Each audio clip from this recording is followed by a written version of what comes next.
Welcome back to Law and Crime. We are in the South Carolina courtroom where the prosecutor, Mr. Waters, is convincing the judge that the plea deal just entered into with the state and Alec Murdaugh is legit and should be signed off on. Remember, until the judge does so, you don't have a deal. Okay, let's go back into court for more of his arguments. The benefit of plaintiffs who are receiving large settlements. And so what he did was go to Bank of America and set up an account, Richard Alexander Murdaugh, doing business as Forge. And once he had that account set up, then it became very easy on these disbursement statements to put a disbursement down to Forge. And again, it's not going to alert the staff because they're used to seeing that Forge. It looks like to them it's going to a legitimate structure, but the reality is now Alec Murdaugh didn't need a middleman. All he had to do was get that check made out to Forge, and then he could take it down to the bank, deposit it into his Bank of America Forge account, and then transfer it into various other accounts or various other personal debts that he had, and convert all that money. And he would tell his staff things like, oh, well, I'm going to go meet the president of Forge. We're going hunting. I'm going to go meet him. I'm going to go meet him for lunch in Orangeburg. I'm going to be in Columbia. So just give me the check, and I'll take it to him. But of course, the second he had that physical check in his hand, he could then deposit it into that fake Forge account that he controlled. And so that is how the scheme moved for the most part from that point on. Ultimately, in October of 2015, he had a forged disbursement check cut for $338,056.14. Excuse me.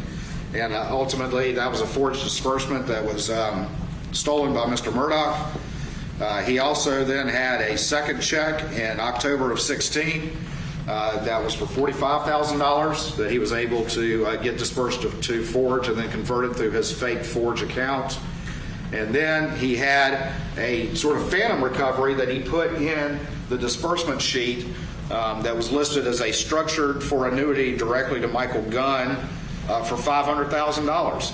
And this actually was a theft that resulted in a phantom figure being on the disbursement sheet, for which then he was credited with his firm, which ultimately affected how much money he would get paid from the firm at the end of the year when they got their bonuses, for the amount of $200,000, which in practical terms resulted in a $185,000 extra year-end bonus for him. Your Honor, that would be the facts as it relates to Mr. Dion Martin.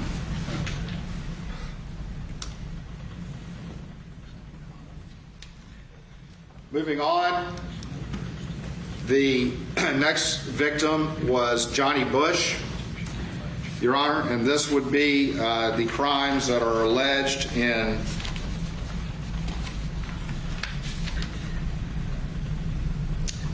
(2021) GS 4736. The amount here was $95,000. Johnny Bush was a longtime friend of Mr. Murdaugh, who again trusted him implicitly, and he was able to put into the disbursement a check to Forge. And ultimately, once he got that fake Forge check in his hand from the trust account, he put it into his account and was able to steal that money. The next one is Manuel Santos Cristiani. This one would have been in August 11th, 2016. And this would be the crimes that are alleged in 2021 GS 4731. The amount there was $70,000. And again, there was a forged disbursement that was put under the liens category for $70,000 that Mr. Murdaugh was able to convert to his own use through the fake Forge account. That was actually supposed to be money to pay off a MUSC lien, but instead Mr. Murdaugh stole that money. Moving on to the next one, we have Jamie and Risher. Again, a couple that trusted Mr. Murdaugh implicitly. And in that particular case, there was a disbursement for $90,000. And Your Honor, this would be the crimes that are alleged in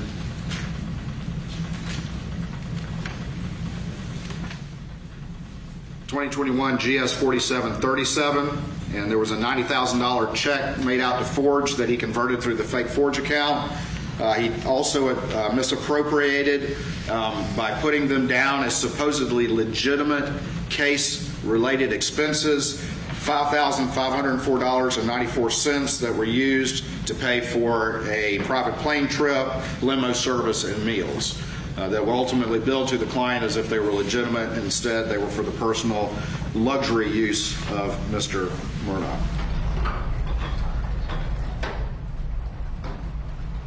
Around this time, we're moving into 2016, and his financial situation is continuing to get worse. He's got a line of credit for $1 million that's maxed out among substantial other debts.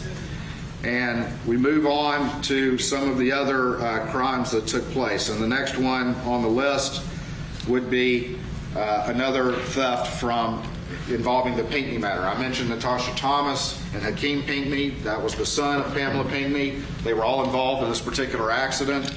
And ultimately, he had his co-conspirator, Corey Fleming, who had represented Pamela Pinckney because she was driving. And the way it works, of course, is because she was driving, she had to be named as a defendant, even though she was effectively an allied plaintiff, and that's very common. But he had Corey Fleming represent Ms. Pinckney. And Mr. Fleming, despite having made substantial disbursements to Pamela Pinckney, ultimately agreed to have a check for $89,133.44 cut from his trust account at the Malskun and Fleming trust account and sent to the PMPD trust account. And again, Mr. Fleming never contacted Ms. Pinckney and said, "Hey, I got 89 grand. I'm sending it over to Alec." Instead, sent it right over there, and Mr. Murdaugh was able to convert those funds to his own personal use.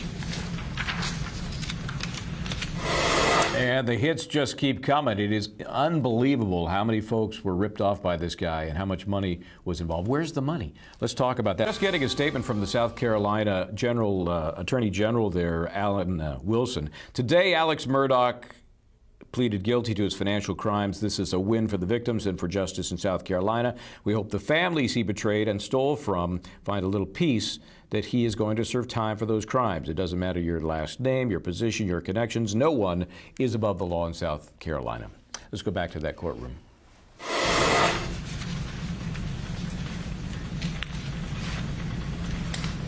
And Your Honor, that again would go back to 2022 GS 4702 in that particular case. The next victim was a man by the name of Randy Drawdy, who had a fairly small claim for the type of claims that we're dealing with, that Mr. Murdaugh was dealing with. But ultimately, there had been funds that were withheld to pay a potential medical bill that needed to be paid out of the account. But instead of that happening, on October 3rd, 2017, Mr. Murdaugh instead had those funds for $9,569.30 cut from the trust account to Forge and ultimately converted to his own personal use. Your Honor, the Randy Drawdy case, that is 2021 GS 4732. Our next victim is an individual by the name of Jordan Jenks. Mr. Jenks had a case here in Beaufort County that was being handled by Mr. Murdaugh. And again, in this particular instance, there was $150,000 that was held back by the law firm to settle medical liens in the case that should have gone to the medical provider. But instead, that $150,000 in two separate checks, one for $85,000 on August 1st, 2018, and a second one for $65,000 in September 18th, 2018. He had those cut to Forge, Mr. Murdaugh did, to his fake Forge account and ultimately converted those funds to his personal use.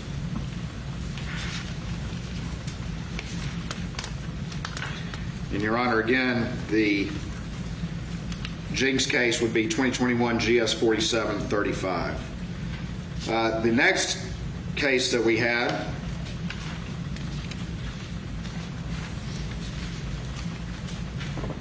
bear with me real quick, Your Honor, would be the Satterfield case. And that would have been the case that the state was prepared to try here in a week.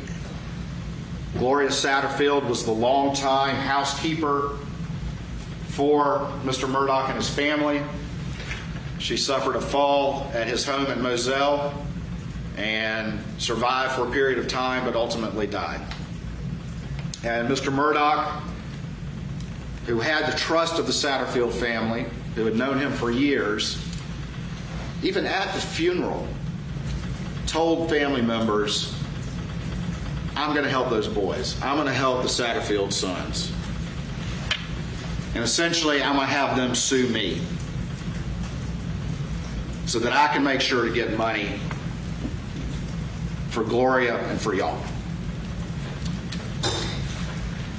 And even though he was going to be the defendant, not the defense attorney, but the defendant in this particular action. Looks like Dick Harpootlian's, he's heard enough, but it continues, and it will continue to justify these 22 deals that Alec Murdaugh has agreed to. Katherine Lizardo is here. Casey Early, sorry, ladies, we've been so into this trial or this hearing, but let me get your thoughts on this, Casey. I haven't talked to you about it. Impact on this guy as he looks at possibly a retrial in the murder case. Either way, he is done for the rest of his life. You know, I always say the only end to greed is destruction. And this is exactly what occurred in the midst of him stealing from the clients that trusted in his representation. He didn't think about the long run. He definitely is reaping what he sowed, and he sowed destruction, lies, deceit. He hurt so many victims, and the prosecutor is doing justice in this case. And I'm so glad that the victims have a chance to heal and not be dragged into a case, into a trial that was so obvious. Besides, he admitted guilt anyway. So it would have been a waste of time, a waste of taxpayers' dollars. And I'm glad that this is finally coming to an end. Yep. So, Katherine, where's the money? You know, we hear about, like Sam Bankman-Fried and others, Bernie Madoff, and you don't really learn, but a lot of that money was recovered. I don't know they're getting any of the money that this guy stole, because I think it went into his system as opioids, if you believe the prosecution. That's what I think too. I've been wondering what's going to happen to the money. Does this plea deal mean that the victims are going to get it back? But I highly doubt it. It's not being mentioned by the prosecution here. And most of the time, the money is gone. That's why that type of money, that amount was taken, because they were using it. We hear that some of the money were used for his luxury flights, private jets, limousines. So there's no way to recover that money. And that adds to the insult to the injury of these victims, because they needed that money to fully heal as well. Hopefully, to some extent, they can find some peace. Yeah, it's tough. Nobody's going to forget the testimony of Gloria Satterfield's son on the stand during the murder trial. Such an innocent guy that just was led to the slaughter by this attorney. Just brutal. Anyway, I'm going to thank and excuse Katherine Lizardo and Casey Early. Always a pleasure, and we're going to do it again. Maybe we'll have a little more time to chat next time, but appreciate your input on this one. Thank you. That's going to do it for me, Michael Bryant. Hey, have a great weekend and a great Thanksgiving. I'll see you after the holiday. And of course, as always, try to do the right thing. We'll see you next time, right here on the Law and Crime Network.